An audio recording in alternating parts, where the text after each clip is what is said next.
तर बघा JRD टाटा यांचा टॉपिक आपला सुरू होता आणि आपण निम्मा टॉपिक जो आहे तो इंग्लिश मराठीमधून पाहिलेला आहे.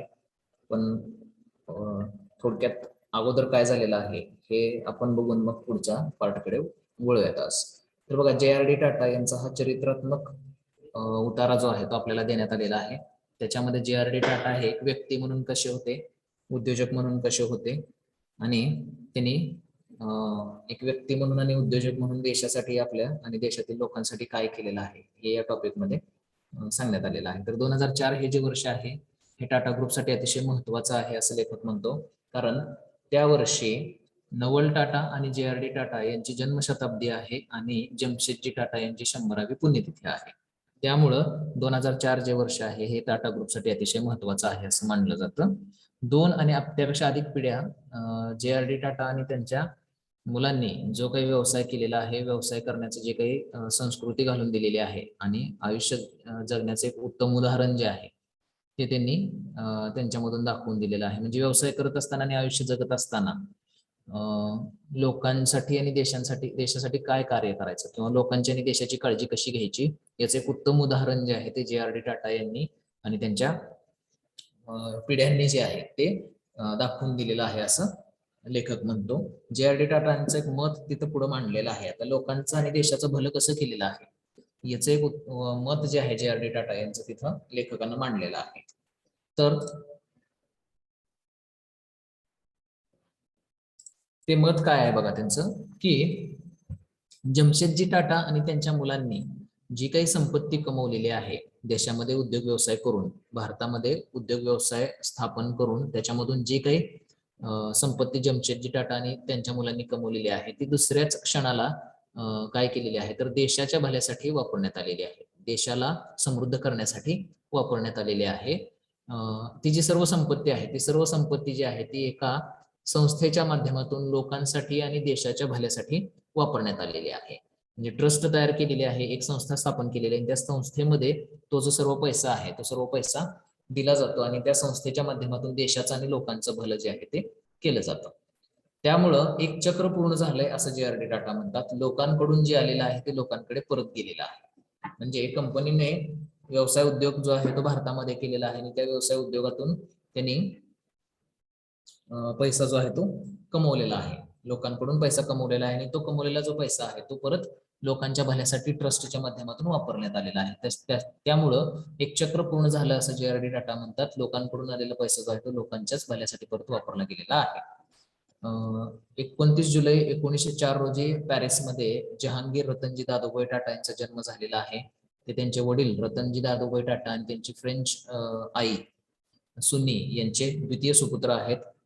1938 साली ज्यावेळी ते टाटा कंपनीचे चौथे चेअरमन झालेले आहेत त्यावेळी टाटा कंपनी जी आहे ती 1859 साली स्थापन झालेली भारतातली सर्वात मोठा उद्योग समूह जो आहे तो टाटा समूह होता. म्हणजे 1859 साली टाटा समूहाची स्थापना झालेली आहे, टाटा कंपनीची स्थापना झालेली आहे आणि तो भारताचा सर्वात मोठा उद्योग समूह होता. ज्यावेळी 1938 साली JRD टाटा त्या कंपनीचे चौथे चेअरमन झालेले आहेत. त्यावेळी त्यांचं वय फक्त 34 वर्ष होतं. म्हणजे 34व्या वर्षी JRD टाटा काय झालेले आहेत तर कंपनीचे चेअरमन झालेले आहेत आणि त्यांच्या नेतृत्वाखाली कंपनीची जी उलाढाल आहे, कंपनीची जी मालमत्ता आहे जी 1939 साली 62 कोटींची होती ती 1990 सालापर्यंत 10,000 कोटीपर्यंत पोहोचलेली आहे. म्हणजे JRD टाटा यांनी कंपनीचा पदभार चेअरमन म्हणून सांभाळलेला आहे आणि तो 1939 साली टाटा कंपनीची जी काही संपत्ती होती संपूर्ण ती 62 कोटींची होती. तर 62 कोटींवरून ही जी संपत्ती आहे ती 1990 सालापर्यंत 10,000 कोटीपर्यंत वाढलेली आहे. तर JRD टाटा यांच्या नेतृत्वाखाली कंपनी जी आहे ती अशा पद्धतीने वाढत गेलेली आहे. 20व्या शतकाच्या उत्तरार्धात मात्र काय झालेलं आहे, टाटा कंपनी जी आहे ती नवनवीन व्यवसायामध्ये उतरलेली आहे. बरेचसे त्यातले व्यवसाय जे आहे ते त्यांच्यासाठी अपारंपरिक होते, त्यांनी याच्या आधी कधीही केलेले नव्हते, परंतु अशा सुद्धा व्यवसायामध्ये टाटा कंपनी जी आहे ती उतरलेली आहे आणि त्या व्यवसायामध्ये उतरल्यानंतर वेगवेगळ्या वस्तूंची निर्मिती जी आहे ती टाटा कंपनीने करायला सुरू केलेली आहे. मग त्यामध्ये एअरलाइन्स आणि हॉटेल्सचा समावेश आहे, ट्रक्स आणि लोकोमोटिव्हचा समावेश आहे. म्हणजे विमान तयार करण्यापासून ते हॉटेल स्थापन करण्यापर्यंत, ट्रक तयार करण्यापासून ते रेल्वेचं इंजिन तयार करण्यापर्यंत, काही वेगवेगळी रसायनं तयार करण्यापासून ते औषध तयार करण्यापर्यंत आणि आर्थिक मदत देणाऱ्या संस्था स्थापन करण्यापर्यंत, चहा तयार करण्यापासून एअर कंडिशनिंग तयार करण्यापर्यंत ते लिपस्टिक्स आणि कोलोजिन म्हणजे जे सौंदर्य प्रसाधनं आहेत ते तयार करण्यापर्यंत अशा सर्व व्यवसायामध्ये टाटा कंपनी जी आहे ती 20व्या शतकाच्या उत्तरार्धामध्ये उतरलेली दिसून येते.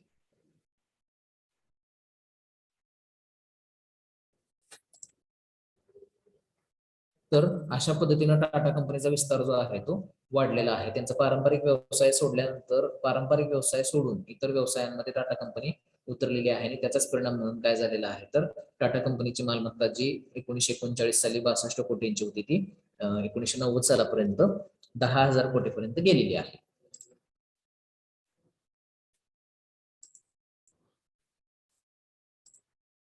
पुढे कंपनीबद्दल सांगितलं गेलेलं आहे. कंपनी जी आहे ती प्रत्येक गोष्ट तयार करते. कुठलाही असा व्यवसाय नाही ज्या व्यवसायामध्ये कंपनी नाही असं आपल्याला दिसून आलेलं आहे. आणि सर्वात मोठी अचिव्हमेंट कंपनीची सुरुवातीची जी आहे ती काय आहे तर 10 प्रतिस्पर्धी सिमेंट कंपन्या अस्तित्वात होत्या त्या काळी आणि त्यांचं एकत्रीकरण जे आहे ते टाटा कंपनीनं केलेलं आहे. आणि एक असोसिएटेड सिमेंट कंपनी जी आहे ती टाटा कंपनी मार्फत चालवली गेलेली आहे. तर ही सर्वात मोठी अचिव्हमेंट आहे टाटा कंपनीची कंपनी म्हणून. त्यांनी 10 वेगवेगळ्या जे काही प्रतिस्पर्धी कंपन्या होत्या त्यांचं एकत्रीकरण घडवून आणलेलं आहे आणि ही अतिशय महत्वाची बाब जी आहे ती टाटा कंपनीच्या याच्यासाठी आहे. JRD टाटा यांनी काय केलेलं आहे तर त्यांचा जो काही पारंपरिक व्यवसाय आहे तो सुद्धा त्यांनी बळकट बनवलेला आहे. जसं स्टील, पॉवर आणि हॉटेल्स आहेत हे त्यांचे पारंपरिक व्यवसाय आहेत. ते आधीपासून करतायत. उद्योग लोह उद्योग आहे, त्यानंतर विद्युत निर्मितीचा आहे आणि हॉटेलचा व्यवसाय त्यांचा जो आहे तो पारंपरिक व्यवसाय तर तो सुद्धा त्यांनी काय केलेला आहे वृद्धिंगत केलेला आहे, वाढवलेला आहे, त्याला बळकटी दिलेली आहे. एक इंडस्ट्रियलिस्ट म्हणून, एक उद्योजक म्हणून JRD टाटा यांना भारताचा जो टाटा ग्रुप आहे त्याला आंतरराष्ट्रीय स्तरावरती ओळख निर्माण करून देण्यामध्ये त्याचं क्रेडिट जे आहे ते JRD टाटा यांना देण्यात येतं. त्याचं जे काही क्रेडिट आहे ते JRD टाटा यांना देण्यात येतं. कारण टाटा ग्रुपला आंतरराष्ट्रीय स्तरावर नेण्याचं काम जे आहे ते JRD टाटा यांनी केलेलं आहे. एक वैमानिक म्हणून सुद्धा त्यांना अतिशय आदरानं पाहिलं जातं. कारण का तर भारतामध्ये जी काही व्यावसायिक विमान सेवा आहे त्याची सुरुवात जी आहे ती JRD टाटा यांनी केलेली आहे. JRD टाटा स्वतः एक वैमानिक होते आणि ते वैमानिक असल्यामुळे काय झालेलं आहे तर त्यांनी भारतामध्ये व्यावसायिक विमान सेवा जी आहे त्या विमान सेवेला त्यांनी सुरुवात केलेली आहे. एक कलेचा आश्रयदाता म्हणून सुद्धा त्यांना भारतातील जे कलाकार आहेत, जे वस्तुशिल्पकार आहेत तर यांना सुद्धा यांचा सुद्धा त्यांना फार आदर वाटलेला आहे. त्यांच्याच नेतृत्वाखाली, त्यांच्याच आश्रयाखाली टाटा कंपनी जी आहे ही भारतातील कलेला आधार देणारी, कलेला प्रोत्साहित करणारी एक सर्वात मोठी कंपनी झालेली आहे. म्हणजे भारतामध्ये जर कलेला आधार कोणी दिला असेल, कलेला जर आश्रय कोणी दिलेला असेल तर टाटा कंपनीने दिलेला आहे आणि तो भारतामधील कलाकारांसाठी फार महत्वाचं काम जे आहे ते टाटा कंपनीनं केलेलं आहे. एक फिलॅन्थ्रोपिस्ट म्हणजे एक लोकोपकारी व्यक्ती म्हणून सुद्धा JRD टाटा यांना आदर दिला जातो, त्यांना रिस्पेक्ट दिला जातो. कारण का तर त्यांनी काय केलेलं आहे तर टाटा चॅरिटेबल ट्रस्ट जी आहे जी जमशेदजी टाटा यांनी स्थापन केलेली होती तर त्याला त्यांनी पुढे तसंच चालू ठेवलेलं आहे आणि त्याच्यामध्ये वाढ केलेली आहे. त्याच्यामध्ये त्यांनी फार मोठं योगदान जे आहे ते दिलेलं आहे. यामुळे सुद्धा त्यांना अतिशय आदरानं त्यांच्याकडे पाहिलं जातं टाटा चॅरिटेबल ट्रस्ट जी आहे ती सुरू ठेवण्यासाठी आणि त्याच्यामध्ये वाढ करण्यासाठी. तर एक लीडर आणि मोटिवेटर म्हणून JRD कसे होते हे सुद्धा आपण तिथं पाहिलेलं आहे. तर त्यामध्ये बघा लीडरशिप जे आहे टाटा यांच्या मते लीडरशिप म्हणजे काय आहे तर इतरांना प्रोत्साहित करणे, याला लीडरशिप असं म्हटलं जातं असं JRD टाटा म्हणतात. JRD टाटा पुढे म्हणतात की चेअरमन म्हणून माझी सर्वात महत्वाची जबाबदारी काय असेल तर लोकांमध्ये आदराची भावना निर्माण करणे, हे माझी जबाबदारी आहे असं JRD टाटा म्हणतात. त्यालाच ते म्हणतात चेअरमन रिस्पॉन्सिबिलिटी असं ते म्हणतात. JRD टाटा यांची जी काही व्यवस्थापन कौशल्य होतं ते त्यांनी स्वतःच व्यवस्थापन कौशल्यामध्ये थोडेसे बदल केले होते आणि त्यांनी तडजोडीचं व्यवस्थापन कौशल्य जे आहे ते अवलंबलेलं होतं. ते म्हणतात की ज्यावेळी तुम्हाला एकापेक्षा अधिक व्यक्तींबरोबर काम करावं लागतं त्यावेळी तुम्हाला तडजोड जी आहे ती करावीच लागते. ते पुढे म्हणतात की त्याचा अर्थ असा होत नाही की तुम्ही असहमत होऊ नये किंवा तुम्ही तुमचे हे मतं जी आहेत ही मांडू नयेत. परंतु सर्वात महत्वाचा प्रश्न हा आहे की तुम्हाला काय करायचं आहे, तर एकापेक्षा अनेक लोकांबरोबर काम करायचं आहे. ते लोक सुद्धा वेगवेगळ्या विभागामध्ये काम करत असतात आणि ज्यावेळी तुम्हाला अशा लोकांबरोबर काम करावं लागतं त्यावेळी तुम्हाला त्यांच्या प्रमाणे थोडासा स्वतःमध्ये बदल करावा लागतो. स्वतःमध्ये बदल जो आहे तो करावा लागतो आणि मग स्वतःमध्ये बदल करून त्यांच्याप्रमाणे स्वतःमध्ये बदल करून त्यांच्याशी मिळतं जुळतं करून घ्यावं लागतं आणि त्यांच्यामधून जे काही चांगलं आहे ते आपल्या भल्यासाठी वापरायचं आहे, आपल्या फायद्यासाठी वापरायचं आहे असं ते म्हणतात. ते पुढे सांगतात की माझ्याकडे जर एखादी कुठली चांगली गोष्ट असेल तर ती काय आहे, मी बऱ्याच लोकांबरोबर काम केलेलं आहे आजपर्यंत आणि सर्वांबरोबर मी मिक्स होण्यासाठी सर्वांबरोबर अतिशय चांगल्या पद्धतीने मी मिक्स झालेलो आहे, सर्वांबरोबर मिळतं जुळतं करून मी घेतलेलं आहे. 50 वर्षाच्या कालावधीमध्ये जे.आर.डी. टाटा म्हणतात की मी बऱ्याच लोकांबरोबर टॉप 100 डायरेक्टर्स बरोबर काम केलेलं आहे आणि सर्वांबरोबर मी चांगल्या पद्धतीने मिसळलेलो आहे असं ते म्हणतात. ते पुढे सांगतात की बऱ्याच वेळा तुम्हाला स्वतःला बाजूला सारावं लागतं, तुमचे स्वतःचे मत जे आहेत हे बाजूला सारावे लागतात, त्याच्यातून थोडंसं वाईट सुद्धा वाटतं, परंतु ते करणं गरजेचं आहे असं ते म्हणतात. कारण जर तुम्हाला नेता व्हायचं असेल, लीडर व्हायचं असेल तर तुम्हाला लोकांबरोबर प्रेमळपणानं वागणं अतिशय गरजेचं आहे असं जे.आर.डी. टाटा म्हणतात. ते कसं का असेना, परंतु जे.आर.डी. टाटा यांना टॅलेंटेड लोक जे आहेत हे सहज शोधता आलेली आहेत असं लेखक म्हणतो. आणि एकदा का त्यांना विश्वास बसला की हा व्यक्ती अतिशय चांगल्या पद्धतीने काम करू शकतो तर मग त्यांनी त्याच्यावरती पूर्ण विश्वास टाकलेला आहे, त्याला पूर्ण स्वातंत्र्य दिलेलं आहे. जर त्यांना वाटत असेल, एखाद्या व्यक्तीला वाटत असेल की कंपनीमध्ये काम करत असताना मला थोडीशी मोकळीक हवी आहे, मला माझ्या मनाप्रमाणे काम करायचं आहे, जसं सुमंत मुळगावकर यांना वाटत होतं, तर त्यांना ते परवानगी दिलेली आहे. त्यांनी स्वतः त्यांच्या मनानं काम करण्याची त्यांना परवानगी दिलेली आहे, त्यांना मोकळा तसा स्वातंत्र्य जे आहे ते त्यांनी दिलेलं आहे. जर एखाद्या कर्मचाऱ्याला वाटत असेल कंपनीतल्या किंवा आपल्याला थोडीशी अडचण आहे आणि आपल्याला आधाराची गरज आहे, जसं दरबारी सेठ यांना वाटत होतं, तर जे.आर.डी. टाटा जे आहे ते त्यांना तिथं साथ द्यायला, त्यांना सपोर्ट द्यायला, त्यांना आधार द्यायला ते तिथं होते. तर ज्या पद्धतीचं वातावरण कंपनीमध्ये जे.आर.डी. टाटा यांनी निर्माण केलेलं होतं त्याच्यातून बरेचसे उद्योजक जे आहेत हे तयार झालेले आहेत. जसं की सर होमी मुडी आहेत, सर अर्देशीर दलाल आहेत, सर जहांगीर गांधी आहेत, ऋषी मुडी, सुमंत मुळगावकर, दरबारी सेठ आणि इतर असे बरेचसे उद्योजक जे आहेत हे निर्माण झालेले आहेत, ज्यांनी कोट्यावधीनं पैसा जो आहे तो कंपनीसाठी आणि देशासाठी कमवलेला आहे. कोट्यावधीनं पैसा जो आहे तो कंपनीसाठी आणि देशासाठी कमवलेला आहे. आणि अशा प्रकारचं वातावरण कंपनीमध्ये होतं जिथं आंतरराष्ट्रीय स्तरावरती नावाजलेले जे काही सायंटिस्ट आहेत, वैज्ञानिक आहेत, ते सुद्धा टाटा कंपनीमधून डेव्हलप झालेले आहेत, तयार झालेले आहेत. जसं की सर होमी बाबा हे सुद्धा टाटा कंपनी मार्फतच पुढे आलेले वैज्ञानिक आहेत आणि ते आंतरराष्ट्रीय स्तरावरती नावाजलेले आहेत. याशिवाय अतिशय नावाजलेले वकील सुद्धा टाटा कंपनीच्या कंपनीमधूनच तयार झालेले आहेत, जसं की जे.डी. चोक्सी आणि नानी पालकीवाल आहेत. तर हे दोन वकील सुद्धा अतिशय नावाजलेले आहेत, यांच्यासारखे बरेचसे वकील सुद्धा टाटा कंपनीमधून तयार झालेले आहेत. यानंतर जे अर्थतज्ञ आहेत, जॉन मेथाय, एडी श्रॉफ, डी.आर. पेंट्स आणि फ्रेडी मेहता, हे सुद्धा टाटा कंपनीमधूनच तयार झालेले आहेत. म्हणजे अशा प्रकारे नावाजलेले अतिशय प्रसिद्ध असणारे आणि अतिशय हुशार असणारे व्यक्ती जे आहेत ह्या जे.आर.डी. टाटा यांच्या नेतृत्वाखाली तयार झालेल्या आहेत. जे.आर.डी. टाटा यांचा वैयक्तिक जो काही रस होता तो टेक्नॉलॉजीमध्ये होता आणि 1950 आणि 60च्या दशकामध्ये भारताचे थोडेसे विलगीकरण झालेलं आहे, भारताला टेक्नॉलॉजी आहे ती मिळेनाशी झालेली आहे.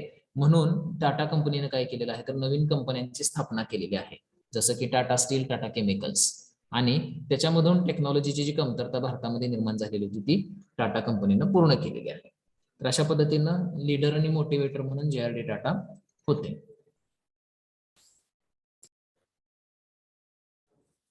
इथपर्यंत आपण आलेलो होतो आणि आता नंतर पुढचा जो नेक्स्ट पार्ट आहे तो आपण इंग्लिश मराठीमध्ये बघूया. तर अ बेनिंग बॉस म्हणजे एक दयाळू बॉस म्हणून जे.आर.डी. टाटा कसे आहेत हे इथं सांगितलेलं आहे. म्हणजे ते कंपनीचे मालक तर आहेतच, परंतु ते स्वभावाला अतिशय दयाळू आहेत. बेनिंग या शब्दाचा अर्थ दयाळू असा आहे.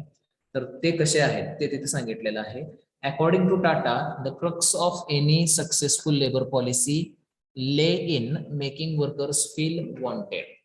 टाटा यांच्या मते कोणत्याही यशस्वी कामगार नीतीचा महत्वाचा भाग जो आहे तो काय असेल तर कामगाराच्या मनामध्ये आपलेपणाची भावना निर्माण करणं हा कोणत्याही यशस्वी कामगार नीतीचा फार महत्वाचा भाग आहे असं जे.आर.डी. टाटा म्हणतात. आणि ते पुढे सांगतात one of the inherent drawbacks of modern industry with its large and concentrated labour forces was that each man felt that instead of being a valued member of a friendly and human organization, he was a mere cog in soulless machine. ते पुढे सांगतात की कोणत्याही यशस्वी कामगार नीतीचा भाग सर्वात महत्वाचा भाग काय आहे तर कामगारांच्या मनामध्ये कंपनी प्रती किंवा जिथं ते काम करतात तिथं आपलेपणाची भावना निर्माण करणं. परंतु सध्या जी काही उद्योग जगत सुरू आहे त्याच्यामध्ये सर्वात महत्वाचा तोटा हा आहे की कामगारांच्या मनामध्ये आपलेपणाची भावना निर्माण केली गेलेली नाही. त्यांना असं वाटतंय की आपण फक्त एक मशीन आहोत जे या कंपनीत येते, काम करते आणि निघून जाते. अशा प्रकारची भावना जी आहे ती त्यांची तिथं निर्माण झालेली आहे. कोणाला हे वाटत नाही की आपण फार महत्वाचे व्यक्ती आहोत कंपनीमध्ये किंवा आपलेपणाची भावना जी आहे ती निर्माण झालेली नाही. आणि हा सर्वात मोठा सध्याच्या उद्योग जगताचा तोटा आहे असं JRD टाटा म्हणतात. बिकॉज ऑफ दिस, आणि याच्यामुळे काय होतंय बघा, because of this a workers attitude towards management become one of indifference, mistrust, coldness often tinged with hostility.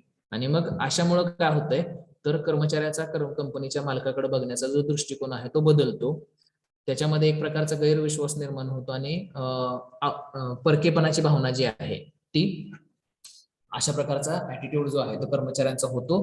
कारण का तर त्यांच्या मनामध्ये आपलेपणाची भावना नसते. आपलेपणाची भावना जर निर्माण झाली तर आपुलकी निर्माण होते. परंतु कर्मचाऱ्यांना दिली जाणारी जी वागणूक आहे सध्याच्या इंडस्ट्रीमध्ये ती कशी आहे तर कर्मचारी म्हणजे मशीन आहेत, ते येऊन काम करतात आणि निघून जातात.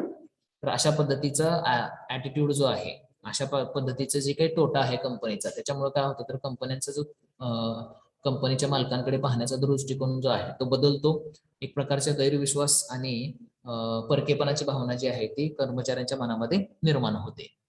आणि असा जो कर्मचारी आहे he is easily led to feeling himself the victim of callous and unfair treatment and little is needed to make him look upon his employers as his enemies and break out into open conflict.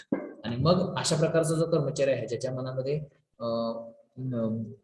गैरविश्वासाची किंवा परकेपणाची भावना निर्माण झालेली आहे, तो व्यक्ती मग काय विचार करतो की आपल्याला दिली जाणारी वागणूक जी आहे ही अतिशय चुकीची आहे, कंपनीमध्ये दिली जाणारी वागणूक जी आहे ती अतिशय चुकीची आहे. आणि मग अशा व्यक्तीच्या मनामध्ये कंपनीच्या कर्मचाऱ्याबद्दल, इतर कर्मचाऱ्यांबद्दल, मालकांबद्दल वैरत्वाची भावना निर्माण करणं हे फार सोपं असतं किंवा वैरत्वाची भावना निर्माण होणं हे फार सोपं असतं, ज्यामुळं कंपनीचे मालक आणि कंपनीचे जे कर्मचारी आहेत यांच्यामध्ये फार मोठा वाद जो आहे तो निर्माण होऊ शकतो असं JRD टाटा म्हणतात. म्हणजे थोडक्यात काय आहे तर कर्मचाऱ्यांच्या मनामध्ये आपलेपणाची भावना नसल्यामुळं कर्मचारी आणि कंपनीचे मालक यांच्यामध्ये वादविवाद जे आहेत ते निर्माण झालेले आता दिसून येतात असं ते म्हणतात. मग काय करणं गरजेचं आहे तर टाटा म्हणतात, JRD टाटा म्हणतात की कंपनीच्या कर्मचाऱ्यांच्या मनामध्ये आपलेपणाची भावना ही निर्माण करणं अतिशय गरजेचं आहे असं JRD टाटा म्हणतात. Tata Steel became one of the earliest companies in India to have a dedicated human resource department. Tata steel जी आहे ही भारतातली सर्वात पहिल्या काही कंपन्यांपैकी अशी कंपनी आहे ज्याने मानव संसाधन विकास विभाग, ह्युमन रिसोर्स डिपार्टमेंट, मानव संसाधन विकास विभाग जो आहे तो कंपनीमध्ये सुरू केलेला आहे. आणि बऱ्याचशा पहिल्या काही कंपन्यांची नावं आहेत, त्या कंपन्यांमध्ये टाटा कंपनी ही एक आहे ज्यानं अशा प्रकारचा विभाग जो आहे तो कंपनीमध्ये सुरू केलेला आहे. Expressing surprise that the company had functioned for so long without one, Tata commented. आणि ज्यावेळी अशा प्रकारचा विभाग निर्माण केल्यानंतर आश्चर्य व्यक्त केलं गेलं टाटांच्या समोर की तुमची कंपनी जी आहे ती इतके दिवस अशा प्रकारच्या कोणत्याही विभागाशिवाय चाललेली आहे, मग आत्ताच हा विभाग निर्माण करण्याची गरज का, असं ज्यावेळी टाटांना प्रश्न विचारण्यात आलेला आहे त्यावेळी JRD टाटा म्हणालेले आहेत की if our operations required the employment of say 30,000 machine tools, we would undoubtedly have a special staff or department to look after them. ते म्हणतात की जर समजा एखाद्या वस्तूचं प्रोडक्शन करण्यासाठी मला कंपनीमध्ये 30,000 मशिनींची गरज पडली तर त्या मशिनींची देखभाल करण्यासाठी मी निश्चितपणेच काही लोकांची नेमणूक करेन जेणेकरून to keep them in repair, replace them when necessary, maintain their efficiency protect them from damage. म्हणजे समजा जर 30,000 मशीन्स मी विकत घेतल्या एखाद्या वस्तूची निर्मिती करण्यासाठी, तर त्या 30,000 मशीनींची देखभाल करण्यासाठी मला काहीतरी स्टाफ ठेवावा लागणार आहे, नेमावा लागणार आहे, जेणेकरून त्या वस्तूंची दुरुस्ती केली जाईल. जर समजा त्या वस्तू बदलाव्या लागल्या तर ते बदलता येतील, किंवा त्यांचे जे काही प्रॉपर फंक्शनिंग आहे, योग्य पद्धतीने चालतात की नाही हे पाहण्यासाठी, किंवा कोणत्याही प्रकारचं त्यांचं डॅमेज होऊ नये हे करण्यासाठी मला 30,000 मशिनींवरती काही स्टाफ नेमावा लागणार आहे. त्याच पद्धतीनं JRD टाटा पुढे म्हणतात, त्याच पद्धतीनं but when एम्प्लॉईंग 30,000 human beings each with a mind and a soul of his own, we seem to have assumed that the way they could look after themselves and there was no need for a separate organization to deal with the human problems involved.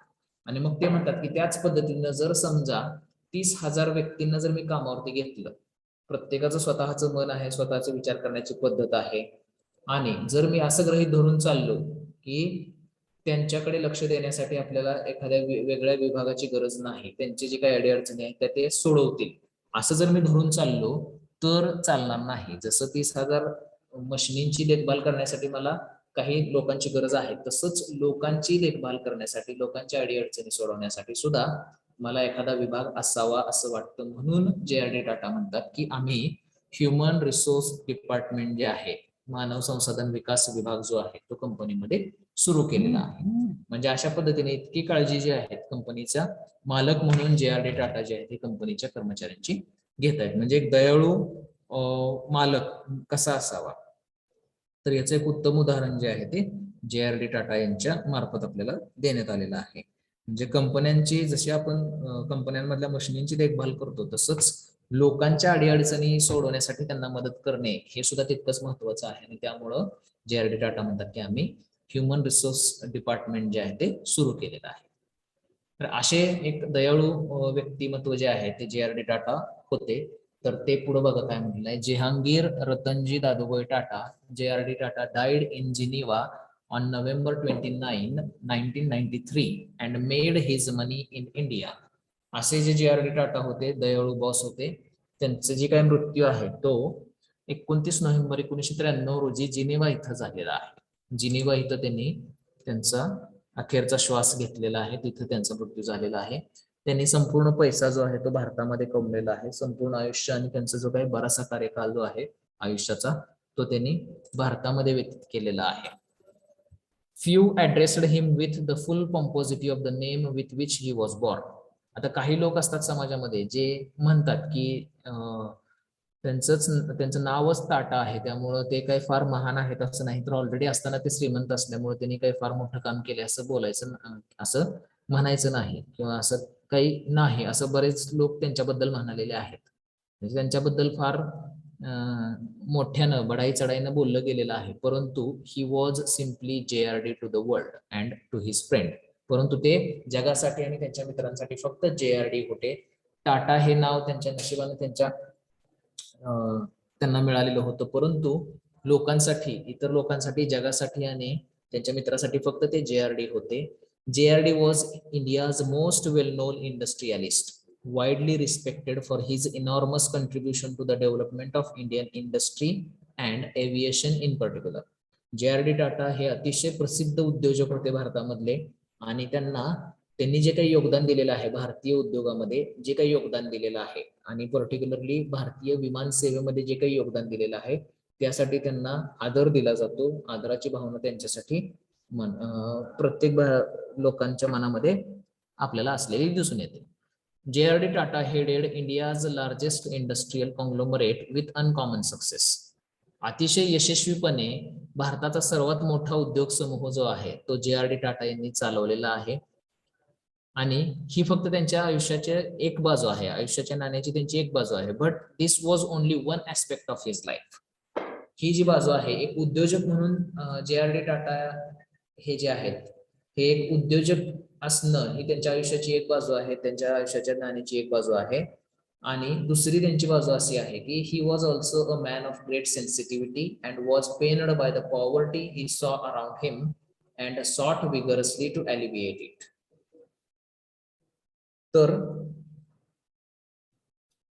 उद्योजक असणं ही त्यांच्या आयुष्याची एक बाजू होती, परंतु दुसऱ्या बाजूला ते अतिशय दयाळू, अतिशय काय म्हणतो त्याला आपण, अतिशय हळव्या मनाचे व्यक्ती होते, ज्यांना आपल्या अवतीभोवती असणारी जी गरिबी आहे, देशामध्ये असणारी जी गरिबी आहे, ते पाहून त्यांना फार दुःख झालेलं आहे आणि त्यांनी अतिशय जोमानं ती गरिबी कमी करण्यासाठी काम केलेलं आहे. त्यांना जे काही करता येईल ते त्यांनी केलेलं आहे.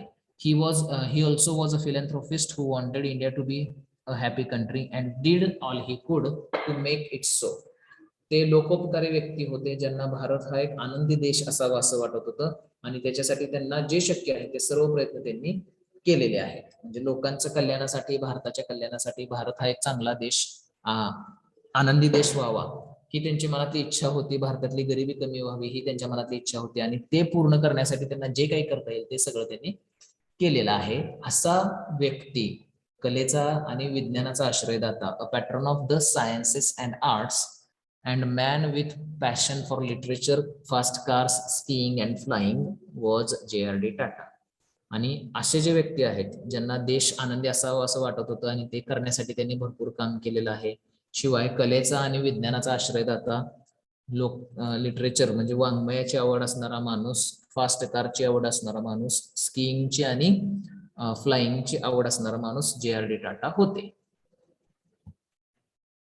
तर इथं हा टॉपिक पूर्ण होतोय. याचे काही शब्द आहेत, अवघड शब्द, आपण परत बघूयात एकदा.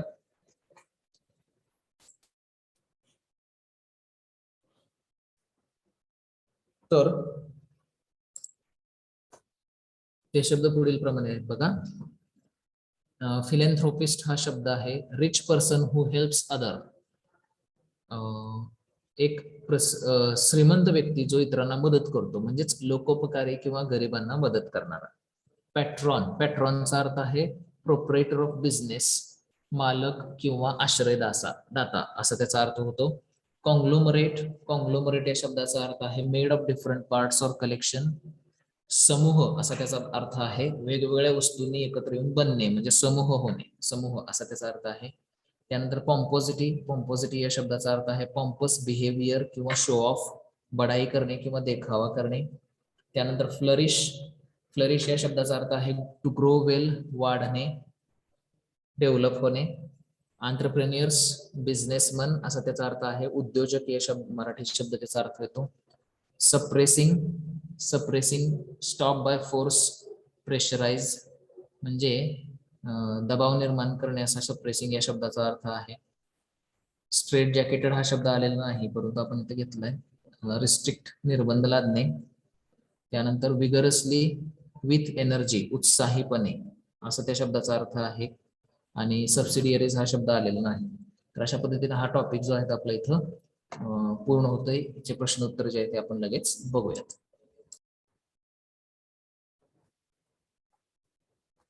तर JRD टाटा यांच्या टॉपिकवरती हे प्रश्न उत्तर आहेत, आपण बघूयात एकदा.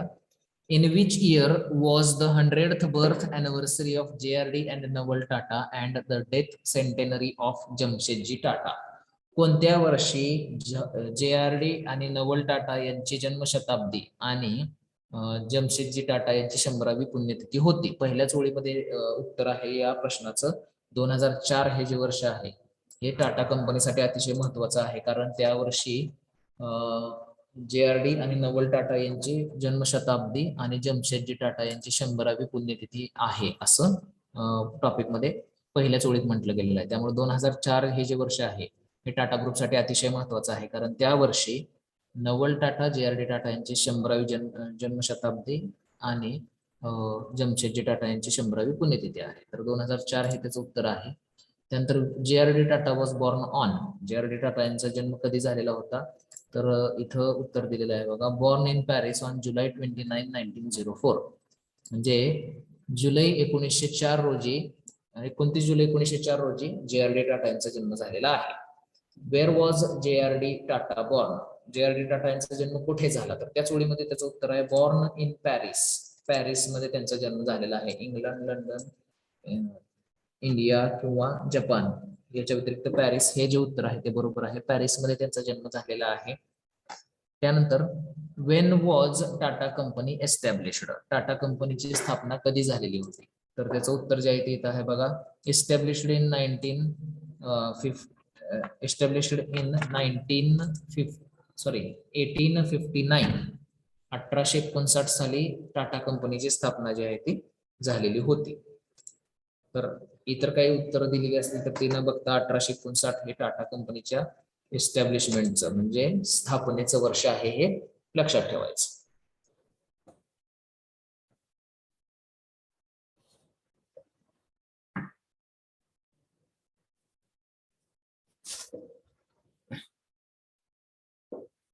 त्यानंतर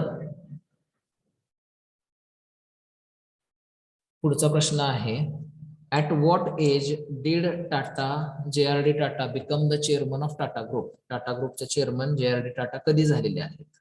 कोणत्या वर्षी कोणत्या वयात झालेले आहेत? त्यांचं वय वर्ष किती होतं ज्यावेळी ते टाटा कंपनीचे चौथे चेअरमन झालेले आहेत? तर when he was then just 34 year old.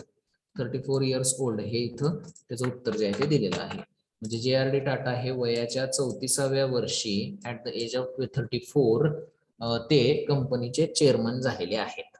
त्यानंतर Wien did JRD Tata become the chairman of Tata group? आता हे दोन्ही आहेत, कोणत्या वयात झालेले आहेत, कधी झालेले आहेत. कधी झालेले आहेत म्हटलं तर आपल्याला वर्ष लिहावं लागेल आणि कोणत्या वयात झालेत म्हटलं तर त्यांचं वय लिहावं लागेल. तर कोणत्या वर्षी ते जे टाटा कंपनीचे चेअरमन झालेले आहेत तर ते तिथं दिलेलं आहे बघा. Tata became it's 4th chairman in 1938.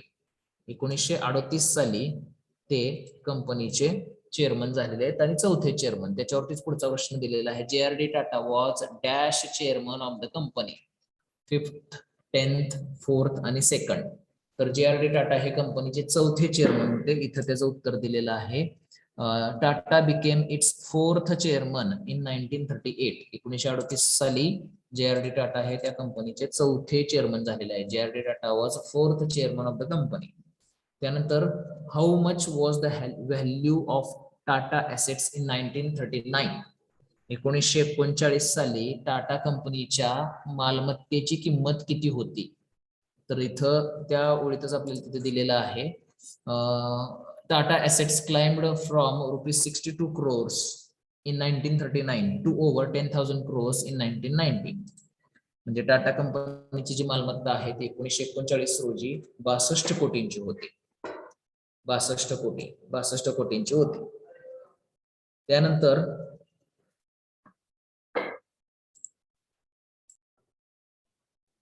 त्यानंतर पुढचा प्रश्न आहे, how much was the value of Tata assets in 1990 under JRD Tatas leadership? JRD Tata यांच्या नेतृत्वाखाली 1990 मध्ये टाटा कंपनीच्या मालकीची किंवा मालमत्तेची किंमत किती होती? तर त्याच ओळीमध्ये तिथे उत्तर दिलेलं आहे आपल्याला. Tata assets climbed from ₹62 crores in 1939 to over 10,000 crores in 1990. तर JRD टाटा यांच्या नेतृत्वाखाली टाटा कंपनीची जी काही मालमत्ता जी आहे ती 1990 साली 10,000 कोटीपर्यंत पोहोचलेली आहे. ते त्याचं उत्तर आहे. त्यानंतर 10वा प्रश्न आहे, in which of the following businesses Tata company did not enter in the last half of the 20th century? 20व्या शतकाच्या उत्तरार्धामध्ये टाटा कंपनी खालीलपैकी कोणत्या व्यवसायामध्ये उतरलेली नाही? प्रश्न परत एकदा व्यवस्थित आहे का? 20व्या शतकाच्या उत्तरार्धामध्ये टाटा कंपनी खालीलपैकी कोणत्या व्यवसायामध्ये उतरलेली नाही? तर एअरलाइन्स आणि हॉटेल्स मध्ये होते, ट्रक्स आणि लोकोमोटिव्ह साठी होते, टी आणि एअर कंडिशनिंग आणि लिपस्टिक्स आणि कॉलेजिन मध्ये होते, एंटरटेनमेंट अँड लिकर याच्यामध्ये ते नव्हते. म्हणजे एंटरटेनमेंट जे आहे म्हणजेच करमणूक आणि मद्य व्यवसाय याच्यामध्ये ते उतरलेले नाहीत. त्यानंतर पुढचा प्रश्न आहे, what was Tatas one of the earliest achievements in business? व्यवसायामध्ये सर्वात महत्वाची गोष्ट टाटा यांची काय झालेली आहे, त्यांची अचिव्हमेंट काय आहे? तर to start new business, to start a cement company, to cajole 10 rival cement companies, to merge.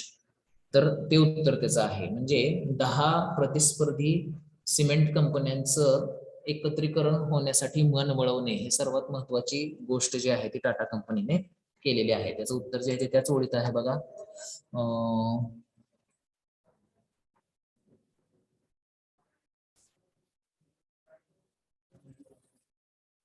One of the Tata's earliest achievement was to cajole 10 rival cement companies to merge. म्हणजे सर्वात महत्वाची जी काही हे झालेली आहे टाटा कंपनीचं अचिव्हमेंट झालेली आहे ती काय आहे तर to cajole 10 rival cement companies to merge. म्हणजे 10 प्रतिस्पर्धी सिमेंट कंपन्या ज्या आहेत त्यांचं एकत्रीकरण घडवून आणण्याची महत्वाची कामगिरी जी आहे ती टाटा कंपनीने केलेली आहे. नंतर what are the existing businesses of Tata. Tata कंपनीचे पहिलेच अस्तित्वात असणारे व्यवसाय कोणते होते तर JRD strengthened existing businesses such as steel power आणि हॉटेल्स. स्टील पॉवर आणि हॉटेल्स हे त्यांचे पारंपरिक म्हणजेच आधीच अस्तित्वात असलेले व्यवसाय जे आहेत हे होते. स्टील पॉवर आणि हॉटेल्स. त्यानंतर पुढे आहे what did JRD Tata do as a pioneer flyer. एक वैमानिक म्हणून JRD टाटा यांनी काय केलेलं आहे. एक वैमानिक म्हणून JRD टाटा यांनी काय केलेलं आहे तर पुढे बघा त्यांनी दिलेलं आहे धड्यामध्येच आपल्याला त्याचं उत्तर जे आहे ते सापडत आहे. As an aviator and pioneer flyer, he brought commercial aviation to India. म्हणजे एक वैमानिक म्हणून त्यांनी व्यावसायिक विमान सेवा भारतात आणण्याचं काम जे आहे ते केलेलं आहे. What did JRD Tata do as pioneer flyer तर he brought commercial aviation to India. व्यावसायिक विमान सेवा जी आहे ती भारतामध्ये त्यांनी आणलेली आहे. For what reason JRD was respected as philanthropist. एक लोकोपकारी व्यक्ती म्हणून त्यांना आदर कोणत्या कारणासाठी दिला जातो असा प्रश्न आहे आणि त्याचं उत्तर आहे for keeping alive and building up the Tata charitable trust. जी टाटा चॅरिटेबल ट्रस्ट जे आहे ती सुरू ठेवणे आणि त्याची वाढ करणे याच्यासाठी एक लोकोपकारी व्यक्ती म्हणून JRD टाटा यांना आदर दिला जातो.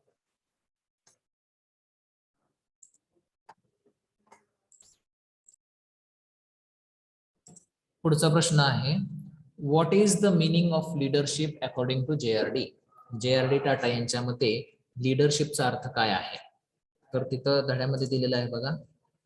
लीडरशिप अकॉर्डिंग टू JRD मेंट मोटिवेटिंग अदर्स. लीडरशिप टाटा यांच्या मते लोकांना प्रोत्साहित करणे याला लीडरशिप असं म्हटलं जातं. Motivating others.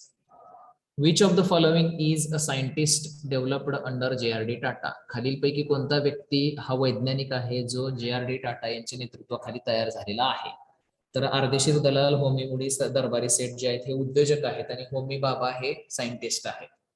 आंतरराष्ट्रीय स्तरावरती मान्यता असणारे सायंटिस्ट आहेत ते JRD टाटा यांच्या नेतृत्वाखाली तयार झालेले आहेत. Which of the following is not an economist developed under JRD Tata. JRD Tata यांच्या नेतृत्वाखाली खालीलपैकी कोणता व्यक्ती हा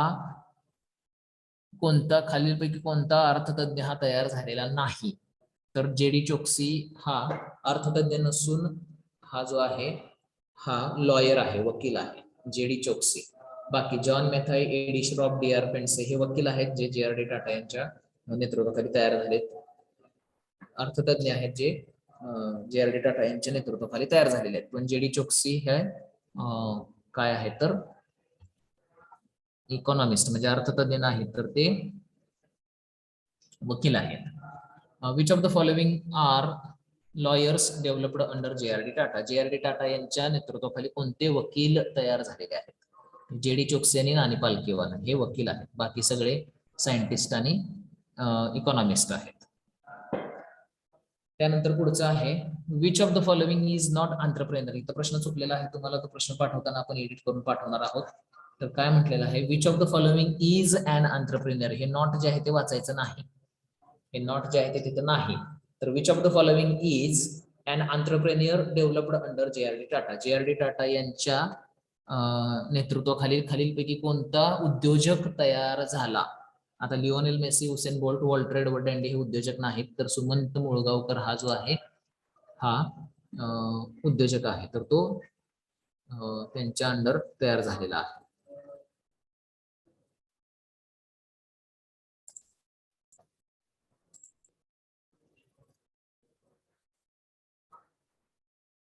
त्यानंतर पुढचा जो प्रश्न आहे तो आहे 20वा प्रश्न. When did JRD Tata died. JRD Tata यांचा मृत्यू कधी झाला धड्यामध्ये दिलेला आहे बघा. JRD Tata died on November 29, 1993. 29 November 1993 ला JRD टाटा यांचा मृत्यू झालेला आहे. आणि JRD टाटा कुठं वारलेले आहेत? Where did JRD Tata died? तर जिनिवा, पॅरिस, इंडिया, हाँगकाँग, जिनिवा इथे त्यांचा मृत्यू झालेला आहे. JRD Tata, Jehangir Ratanji Dadabhoy Tata died in Geneva on November 29, 1993. 29 November 1993 रोजी जिनिवा येथे JRD टाटा यांचा मृत्यू झालेला आहे. अशा प्रकारे हा जो टॉपिक आहे तो आपला इथं पूर्ण होतो.